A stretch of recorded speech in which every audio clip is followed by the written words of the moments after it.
అని నేను గత 1.5 మంత్ క్రితమే ఆలోచించి చూసి మీ అధికారులకు చెప్పకుండా మోటార్లు స్టార్ట్ చేసి అన్ని ఫిల్లింగ్ చేశాం. ఇక్కడ వచ్చిన ఒక 10 రోజుల తర్వాత అలీసాగర్ వస్తే అలీసాగర్ దగ్గర లేకుండా ఏదో బిలోల దగ్గర ఉన్న నలుగురు లెవెల్స్ పడిపోతాయి. బిలోల దగ్గర లెవెల్స్ ఉంటే మనం నిజాం సాగర్ నుంచి తెచ్చుకునే అవసరమే లేదు. కాబట్టి దయచేసి ఇదొకటి. ఇలా డ్రింకింగ్ వాటర్ కేవలం 1 మంత్ లోపల సరిపోతున్నాయి. నిజాం సాగర్ లో కూడా రెడ్ వాటర్ 2.5 TMC పోతే ఒక 4 TMC కూడా ఉండదు. మనకు ఇంకా 6 months వరకు వర్షాలు పడతాయేమో కానీ ప్రాజెక్టు నిండేంత వర్షాలు రావు. మనకు అవన్నీ సింగనూరు నిజాం సాగర్ నిండే వరకు చాలా టైం అవుతుంది.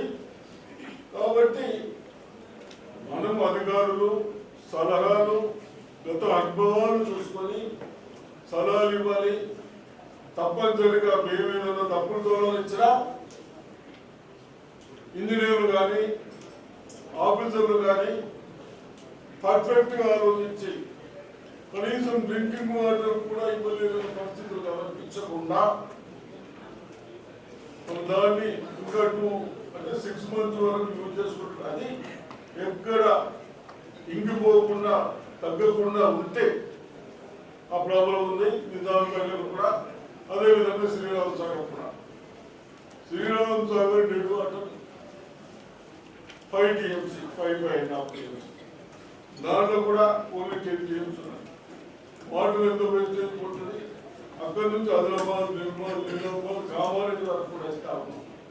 అందులో కూడా వాటర్ ఎంతో మనం వదిలేంత లేదు. కాబట్టి దయచేసి అధికారులకు నాకు తెలిసిన అనుభవం ప్రకారం చెప్తా ఉన్నాను. కేవలం డ్రింకింగ్ వాటర్కే ఉంది. ఇప్పుడు రైతులు కూడా బాధపడద్దు. క్రాప్స్ ఏదైతే బాగుంటుందో కన్సర్న్ అధికారులు చెప్పిన తర్వాత ఆ విత్తనాలు ఎలా చేస్తే బాగుంటుందని గవర్నమెంట్ సూచనలు ఇస్తే ఆలోచించి విత్తనాలు సప్లై చేసుడా సబ్సిడీ ఇచ్చుడా అవన్నీ డిసైడ్ చేస్తారు. కాబట్టి దయచేసి జూన్ అయిపోయింది, ఆగస్టు సెప్టెంబర్లో ఏ పంట వేసుకోవచ్చు. ఇప్పుడు శనగలు నాకు తెలిసినంత మరి అది వర్షం లేకుండా కానీ వస్తుంది. కానీ మరి చలి ఉండాలి, వెదర్ చేంజ్ ఉండాలి. ఈ వెదర్ ఏదైతే చేంజ్ అయిందో వర్షం లేక చలి కూడా ఉండదు అనుకుంటున్నాను నేను. నాకు తెలిసినంత మట్టి చంద్రబాబు మీరు వర్షాలు లేకుండా చలి కూడా వస్తుంది. ఏది జొన్నలు రాసాలి, శనగలు అన్నీ చూస్తూ ఉన్నాం. అయినా మీరు ధైర్యంతో వేస్తే తప్పనిసరిగా అధికారులకు రాయించండి. ఏది ఎంత చేస్తే బాగుంటుందో మీరు ఆలోచించండి. అధికారులు ఆలోచిస్తారు, ప్రభుత్వం తీసుకొచ్చి ఏది చేస్తే బాగుంటుందో తప్పనిసరిగా ఆలోచిస్తాం. మరి తప్పనిసరిగా ప్రభుత్వం ఎటువంటి నిర్లక్ష్యం చేస్తారు ప్రతిదాన్ని గమనించి కొందరు స్వార్థాల కొరకు రోడ్లెక్కి ఇప్పటిదాకా ప్రాజెక్టు అంటాము. ప్రాజెక్టు ఇంతే ఇష్యూగా నేను కేసీఆర్ గారు ప్రాజెక్టు స్టార్ట్ చేసినాక 6 months లో చెప్పారు ఇది ప్రాజెక్టు సక్సెస్ కాదు, నడవదు. ఎక్కడన్నా కానీ లెవెల్స్ లేని కింద గోల్ ఉన్నా కానీ డెప్త్ లేని నువ్వు ప్రాజెక్టు నడుతుంది కాదు. కాబట్టి దయచేసి రైతులకు కానీ అందరూ నాయకులకు కానీ ఆఫీసర్లకు కానీ ఆ ప్రాజెక్టు నచ్చేది కాదు. ఇక్కడ మనం చేస్తే తప్ప. కాబట్టి అవి ఏదో వాళ్ళ గొప్ప పనికిరాని ప్రాజెక్టు కట్టాం. మనం కట్టాం, అలీసాగర్ కట్టాం, గుర్తు కట్టాం. ఇన్ని రోజుల నుంచి 18 years నుంచి 40 పంటలు పండినా ఎక్కడన్నా ప్రాబ్లం వచ్చిందా? ఇది కాంగ్రెస్ ప్రభుత్వం చేసింది. కాబట్టి తప్పనిసరిగా దీంట్లో మనకు రాజకీయాలతో ఈ సంవత్సరం అన్ని రైతులు మనము ఆఫీసర్లు కలిసి ఏది చేస్తే బాగుంటుందో ఆలోచించి ఆ విధంగా సమాజం కోరుతాం. మంచి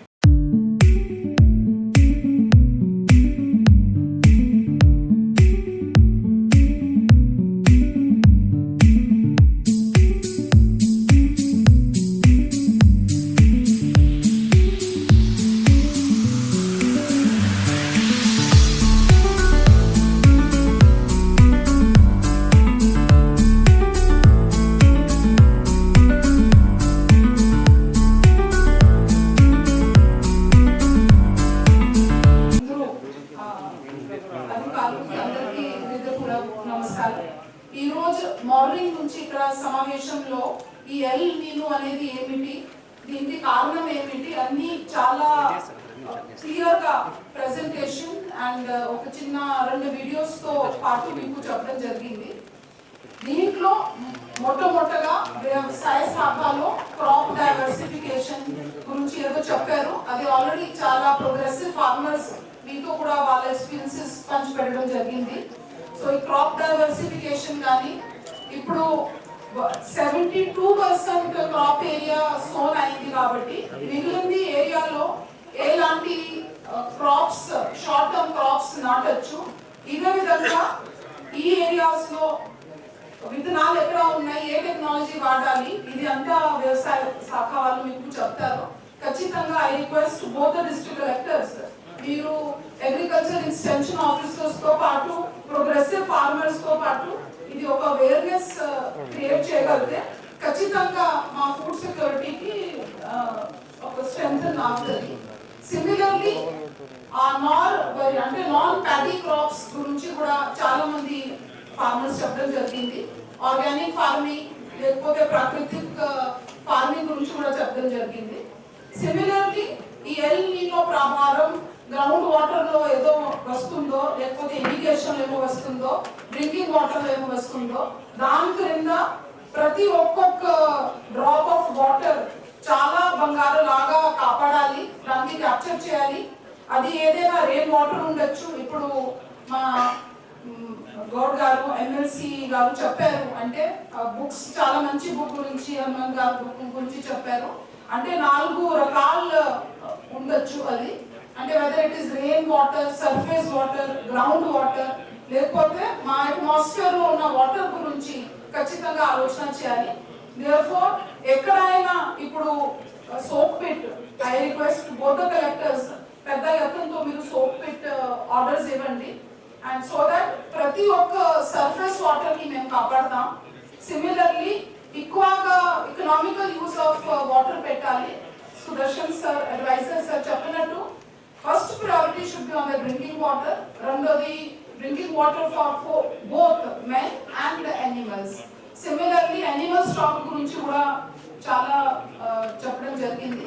so my request to everyone is, ఈ రోజు అవేర్నెస్ గా ఇక్కడ ఏం చెప్పా, పూర్తిగా ప్రభుత్వం రాని రోజులో ఏదైనా ఒక ఎమర్జెన్సీ ఉంటే లేకపోతే నాన్ ఎమర్జెన్సీ ఉంటే ప్రభుత్వం తోడుగా ఉంటుంది. ప్రతి ఒక్కొక్క ఫార్మర్ దగ్గర తోడుగా ఉంటుంది. ఎక్కడ కూడా ఏదైనా ఇబ్బంది వస్తే ప్రభుత్వం దానికి అడగా ఉంటుంది. కాబట్టి my request to all of you is, ఈ రోజు మీరు ఇక్కడ నేర్చుకున్న అంశం మీద మీరు మీ డిపార్ట్మెంట్ వారీగా ఒక చక్కగా యాక్షన్ ప్లాన్ వేయడం మాత్రమే కాదు, దానికి చాలా సక్రమంగా ఇంప్లిమెంటేషన్ కూడా చేయండి. I once again thank all of you and specially I thank ప్రజాప్రతినిధులు who have come and participated, and thanks once again. Thank you.